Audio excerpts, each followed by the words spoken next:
You knew it was you the first time the ball left your hands. That sound, the soft snap of the net, no rim, no board, felt like destiny.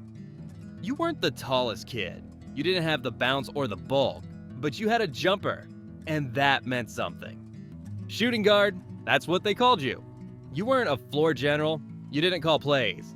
You didn't grab 12 boards or set hard screens. You were out there for one reason: buckets. And from the beginning, it felt like both a blessing and a trap. Because if the shot's not falling, you're just cardio. You remember the first time a coach pulled you mid-quarter? You hadn't scored yet. He muttered something about spacing and waved in a freshman who couldn't shoot but hustled on defense. You sat the rest of the game. No one talks about the pressure that comes with being a two-guard. You're supposed to be automatic, reliable, clutch, and the second you're not, everyone starts looking for the next guy. You live or die by rhythm. You miss 2 shots, they stop running plays for you. You miss 4, and your point guard stops making eye contact. Now you're standing in the corner trying to stay loose while the game moves without you. And the fans? They don't care about effort. They care about buckets. You don't get praise for smart rotations or clean closeouts. You're not the hero who controls the pace like a point or the beast in the paint like a big. You're just a shooter. And shooters are only useful when they're hot. You start chasing perfection. Living in the gym, repping that same elbow pull-up until your wrist aches. Studying film, adjusting your release. You become a mechanic for your own hands, tweaking every flick like your future depends on it. Because it does, but there's always someone else. Someone taller, smoother, built like clay but with Zach LaVine's bounce. The guy who takes 3 shots in warm-ups and already has a crowd. The guy who never seems to miss. Your coach tells you, just play your role. But what happens when your role is disposable? And then there's her. The girl who's always at your games. Front row in team merch, filming clips for TikTok. She knows your name. You DM'd once. But lately you've noticed she's been talking to him, the other two guard. The one who dropped 22 off the bench and dunked on a 6'10 forward like gravity was optional. You tell yourself it doesn't matter, that you're focused on the game. But it sticks with you, just like it sticks when the coaches call him gifted and call you hardworking. You keep your head down, keep grinding. You tell yourself the jumper will save you, but deep down, you know the truth.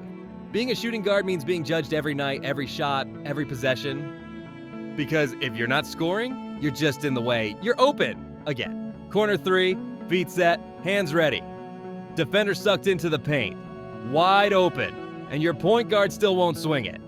He resets the play, goes ISO, kicks it to the wing late. After the window's closed, you catch it out of rhythm, force a jab step, and hoist a contested fade that clanks off the rim. Coach groans. Bench size, another missed shot, another reason to look for someone else. You're not cold, you're just frozen out. That's the part no one talks about. How much of your career as a shooting guard depends on other people believing in you? How trust gets built or broken in a single possession. Miss 1 shot, they hesitate. Miss 2, they stop looking. Miss 3, you might not see the ball again for a quarter. It doesn't matter how many times you've hit that shot in practice, or last game, or last season. In this moment, you're either fire or forgotten. You try to stay ready, stay moving, keep cutting, keep calling for it. But it's hard to keep running sprints when no one rewards the hustle. You become background noise, and it gets to you. You start overthinking, every shot feels heavier, you hesitate just a little. Think about what happens if you miss, and that hesitation, it kills your rhythm. Shooters don't think, shooters react. But you're no longer reacting. You're overprocessing, doubting your own hands. Meanwhile, the other guy gets green lights. Misses 3 in a row? No problem. 4th shot's still drawn up for him, because he's got the green light. He's a pure scorer. He's due. You're streaky. Coach says he believes in you, but you know what belief looks like. It looks like freedom. Not just the right to shoot, but the right to miss. And you don't have that. So you get stuck in no man's land. Not trusted enough to be the star, not scrappy enough to be a 3-and-D guy. Too quiet to lead, too good to bench. You exist in the middle, constantly proving, constantly re-earning the same respect you've already bled for.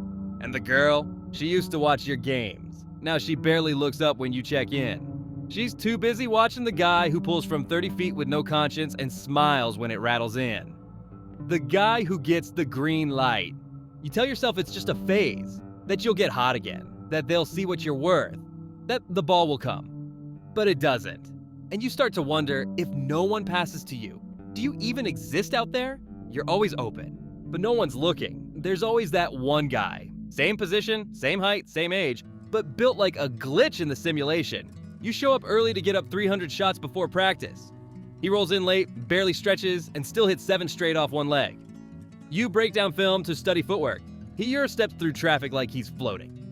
You ice your knees after games. He goes to the club and drops 25 the next night without breaking a sweat. You grind. He glides. Coaches call him special. Teammates call him next. You call him a problem because no matter how hard you work, he's always ahead. He's not just good, he's cool. He makes mistakes and shrugs. Misses and keeps shooting. You miss and get pulled. You know the system favors talent, but it still stings. Because deep down, you don't hate him. You hate that you'll never be him. He can play lazy for 3 quarters and then explode in the 4th. Hit a corner 3, snatch a steal, throw down a dunk, and suddenly he's on SportsCenter. He gets the girl. He gets the shoe deal. He gets the extra 5 minutes you earned but didn't get. Even when you outscore him in practice, he's still the story. And you're steady. Coaches love steady until the lights come on. Then they want highlights. You remember one game where he went 2 for 11 and still got dapped up after the buzzer. You went 6 for 9 and barely got a nod. Not because you didn't do your job, but because you didn't wow anybody. You live in his shadow. Even your girl notices. She used to text after games. Nice game. Now it's radio silence unless you post something on your story. But he doesn't even have to try. He just is, and everyone feels it. You try to tell yourself you're on your own path. That consistency will win out. That he'll burn out or get lazy or lose focus. But he doesn't. Because some guys are built different, and you're not. You're built for reps, for systems, for knowing where to be and when, for being on time, on balance, on target. But nobody highlights that. And when it comes time to choose starters, choose minutes, choose who gets the final shot, they go with the guy. Even if you're better today. Because one day, he might do something special. You'll always be solid. And solid doesn't trend. At first, you tell yourself it's just a slump. Every shooter has one. A bad week, a few short rolls off the rim, it happens. You keep working, stay in rhythm, stick to your routine, get your shots up, but it doesn't stop. You miss open looks you used to bury in your sleeve.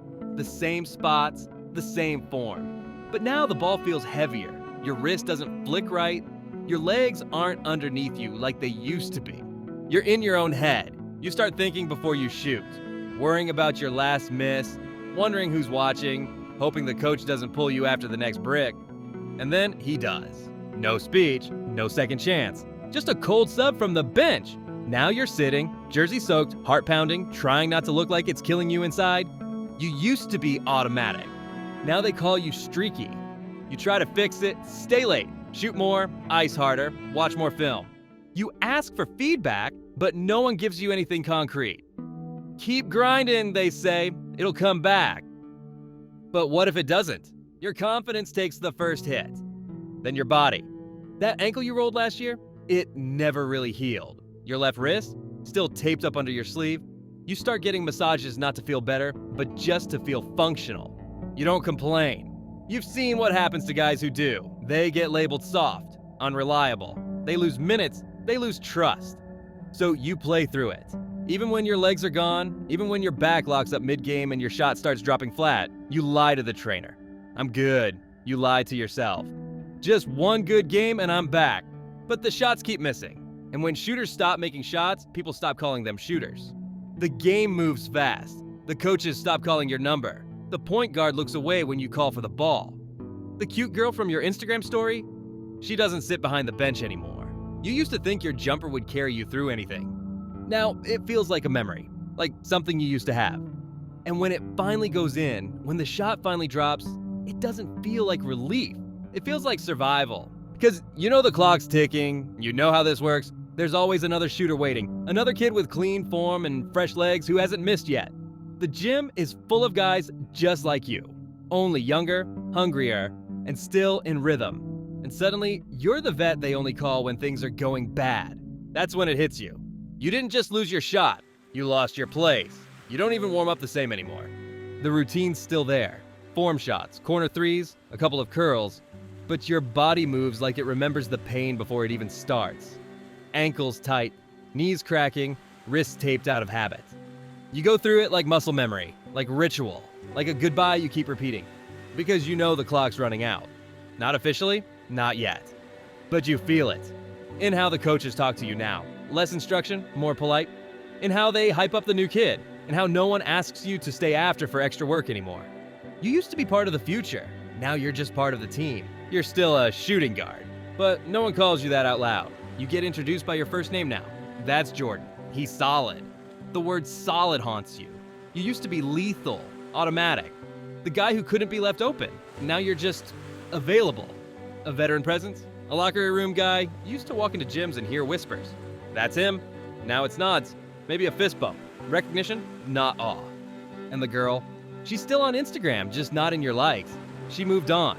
Probably to someone who's still in the rotation. You think about texting her sometimes just to see. But you never do. You're not sad, just aware. You gave everything to the jumper, repped it through pain, pressure, politics, stayed late, got up early, iced, trained, studied, sacrificed. You made your life fit around your shot, your role, your chance. And now you get it. You were never just playing against the defense. You were playing against time, against belief, against the next guy. But still, there were nights. Nights where the shot felt like prophecy. Where you pulled up from deep, felt it leave your fingers, and knew before it even dropped. Where the crowd roared, the bench exploded, and for a second, it was all yours. Those moments were real, even if no one remembers. Even if there's no highlight reel. Even if your name fades from the program next year. You know what you were? You were the guy they passed to when the game was on the line. The guy who stayed ready, always ready, even when no one passed the ball.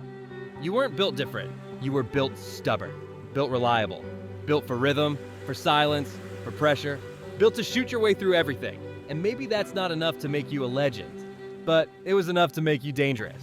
And that's why it sucks to be a shooting guard. Because even when you're forgotten, you still believe the next one's going in.